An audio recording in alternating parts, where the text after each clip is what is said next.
एक, क्योंकि ये भोजपुरी क्षेत्र है और क्या और के बढ़ गई रे पीर पिया साची कहूँ तानी और जैसे चूहे महुआ राजा चूहे मोर जवानी, जैसे चूहे महुआ राजा चूहे जवानी, जैसे चूहे महुआ राजा चूहे जवानी, जैसे चूहे महुआ राजा चूहे जवानी। इस लाइन को यहीं पे छोड़ दो। आदरणीय दादा, जवाबी कीर्तन में एक प्यारा सा गीत आप लोगों की सेवा में दे रहा हूं, सुनिए, बड़े गौर से सुनिएगा।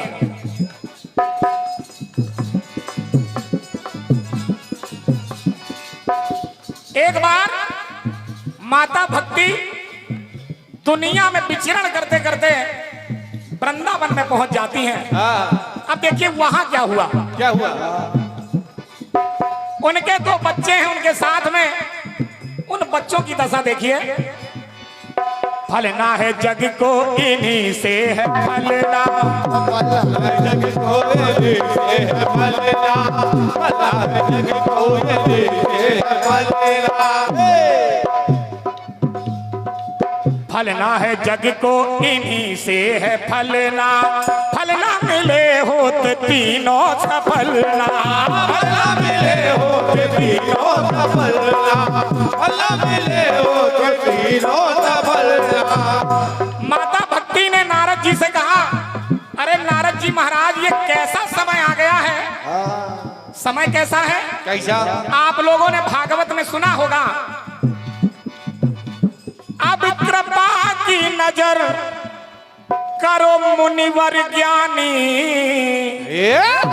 के बच्चों पे बूढ़ापा और अम्मा पे जवानी, बच्चों पे बूढ़ापा और अम्मा पे जवानी, बच्चों पे बूढ़ापा और अम्मा पे जवानी, बच्चों पे बूढ़ापा और अम्मा पे जवानी।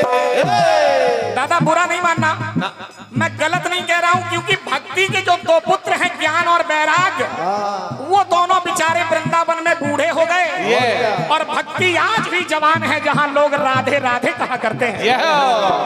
इसलिए भक्ति कहने लगी नारद जी से, नारद जी महाराज कि अब कृपा की नजरिया करो मुनिवर ज्ञानी, अरे बच्चों पे बूढ़ापा और अम्मा पे जवानी, बच्चों पे बूढ़ापा और अम्मा पे जवानी, बच्चों पे बूढ़ापा और अम्मा पे जवानी, बच्चों पे बूढ़ापा और अम्मा पे जवानी।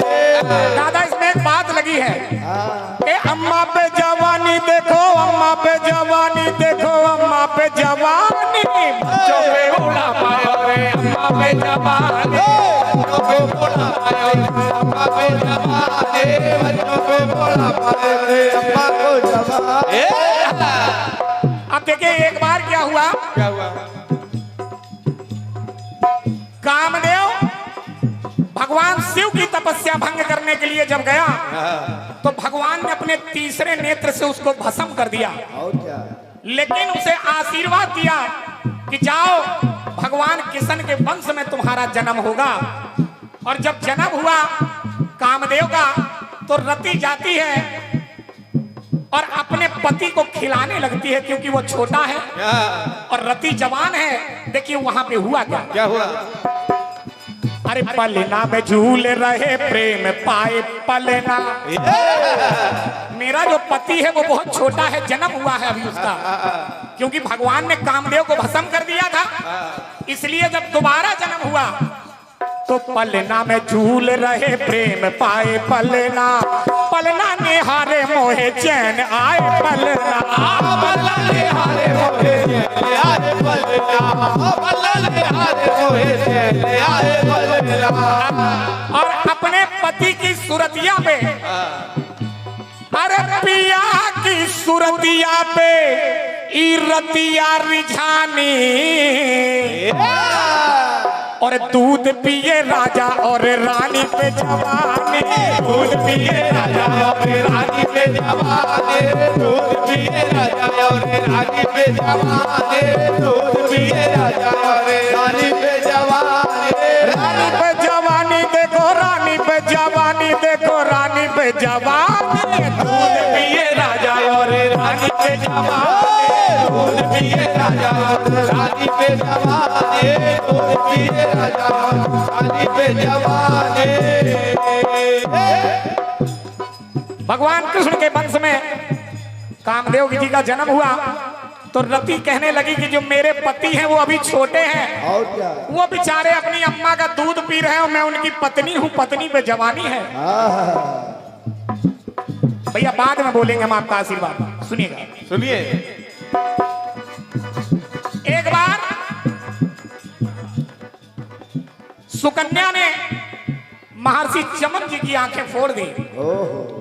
उसने सोचा जंगल में घूमने के लिए गई कि ये दो छेदों में से रोशनी कहां से आ रही है। उसने दोनों छेदों में जाके दो कांटे चुभो दिए। जिसके अंदर एक ऋषि बैठे तपस्या कर रहे थे तो उन रिसीवर की आंखें फूट गई। आंखें फूटते ही देखिए हुआ क्या हुआ? हलना मिला जब समस्या का हलना, हलना थी चाहो तो काओ कुछ पहलना, हलना थी चाहो करो कुछ पहलना, हलना थी चाहो करो कुछ पहलना। राजा के मंत्री ने कहा अरे राजन तुम्हारे देश में जो ये परेशानी है ये हम लोगों की नहीं है, कोई ना कोई गलत काम हुआ है, चलो चल के ढूंढते हैं। जब देखा तो वही जिनकी आंखें फोड़ दी गई थी उन्हीं ऋषि का ये कोप था। तो देखिए हुआ क्या कि सेवा की खातिर कन्या सुकन्या दिलवानी, जिन मुनिवर की आंखें फोड़ दी थी जिस कन्या ने उसी कन्या के साथ उस ऋषि का विवाह हो गया। और जब विवाह हुआ तो दादा मेरी बात कह रही है कि सेवा की खातिर कन्या सुकन्या दिहलेवानी, अरे सैया पे बूढ़ापा और जोरू पे जवानी, सैया पे बूढ़ापा और जोरू पे जवानी, सैया पे बूढ़ापा और जोरू पे जवानी, सैया पे बूढ़ापा और जोरू पे जवानी। जोरू पे जवानी देखो जोरू पे जवानी देखो जोरू पे जवानी, सैया पे बूढ़ापा और जोरू पे जवानी, सैया पे बूढ़ापा और जोरू पे जवानी, सैया पे बूढ़ापा और जोरू पे जवानी। अब देखिए एक बार क्या हुआ, एक बार एक राजा युद्ध की नियत से जब बाहर निकले, युद्ध जीत लिया, तो जीतने के बाद एक कन्या उन्हें मिल गई जो सजी सवरी हुई बिल्कुल रानी की तरह थी। और जब रानी को लेके अपने भवन में आए वो राजा जामद, तो देखिए हुए क्या हुआ? रानी ने पूछा, देखिए हालांकि यहाँ ऐसे लोग नहीं हैं जो अपने घरवाली को डरते हो, अपने घरवाली से जो डरते हो यहाँ ऐसे लोग नहीं हैं, लेकिन जो राजा जामद थे वो अपनी घरवाली से डरते थे। जब घर की रानी ने पूछा अरे राजन ये किसको लेके आए हो, ये कौन है? कौन है? राजा बेचारे डर गए, कहने लगे कोई नहीं ये हमारे लड़के की पुत्र वधू है, मतलब हमारी रानी नहीं है, ये हमारे लड़के की रानी है। अब वैसे वो लाए अपने ही लिए थे, और क्या? लेकिन रानी के डरने के बाद कह दिया ये मेरी रानी नहीं मेरे बच्चे के लिए बहू है हमारी। और जब ये कहा लड़की ने सुना तो वो लड़की कहने लगी सुनिए, जलना मुझे पति विरह में है जलना,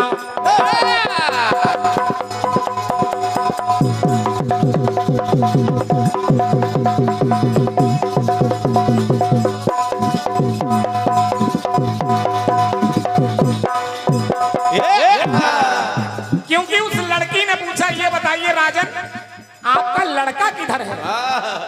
उस लड़की ने पूछा राजन आपका लड़का किधर है? रानी ने कहा कि लड़का तो अभी पेट में भी नहीं है, लड़का अभी पैदा ही नहीं हुआ है। अब बेचारी वो लड़की सोच में पड़ गई कि बताओ राजन हमें अब से ले आए अपनी बहू बनाने के लिए और लड़का अभी पेट से जन्म ही नहीं हुआ। अब देखिए वो सोच रही है, जलना मुझे पति विरह में है जलना, जनरा रहे होते नैना सजलना, जला रहे हो के नैना सजलना, जला रहे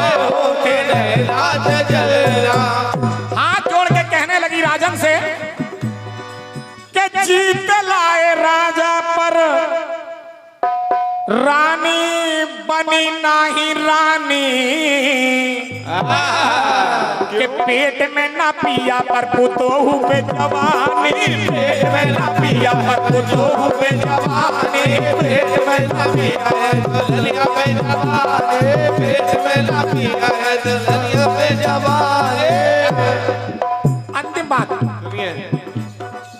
देखिए, मैं जवाब की चिंता इसलिए नहीं करता क्योंकि हमारे बड़े भैया हैं, और क्या, और जवाब अति सुंदर पहले भी आया था और भी आएगा। सुनिए सुनिए। हुआ क्या, एक बार एक राजा ने सोचा, बहुत से लड़के थे फिर भी कुछ होते हैं बुढ़े ऐसे जो बेचारे जिनका मन नहीं मानता, और क्या, कुछ बुढ़े ऐसे होते हैं, सब नहीं होते, हाँ कुछ है, कुछ होते हैं। सुनिएगा, चलती बैरवा में, चलती बैरवा में, अरे कल ना पड़े क्यों तुम्हें आज कल ना, लड़के समझाने लगे अपने पिताजी को, कल ना पड़े क्यों तुम्हें आज कल ना बिगाड़ो मृदुल हो कल ना, कल ना बिगाड़ो मृदुल हो कल ना, कल ना बिगाड़ो मृदुल हो कल ना। लेकिन राजा ययाति कहने लगे, नहीं, कोई लड़का मुझे अपनी जवानी दे दे और मुझसे मेरा बुढ़ापा ले ले। और क्या, तो देखिए, एक लड़के ने ऐसा किया, सभी लड़कों ने नहीं किया। ना, एक लड़के ने पिताजी को जवानी दे दी, उनका बुढ़ापा खुद ले लिया। राजा ययाति से तो सुनिए, अरे पुरु ने पिताजी से, पुरु ने पिताजी की ये बात तभी मानी, तो बेटे पे बुढ़ापा और बुढ़ाऊ पे जवानी, बेटे पे बुढ़ापा और बुढ़ाऊ पे जवानी, बेटे पे बुढ़ापा और बुढ़ाऊ पे जवानी, बेटे पे बुढ़ापा और बुढ़ाऊ पे जवानी। पुरु ने पिताजी की ये बात तभी मानी, तो बेटे पे बुढ़ापा और बप्पा पे जवानी, बेटे पे बुढ़ापा और बप्पा पे जवानी, बेटे पे बुढ़ापा और बप्पा पे जवानी, बप्पा पे जवानी देखो, बप्पा पे जवानी देखो, बप्पा पे जवानी, बेटे पे बुढ़ापा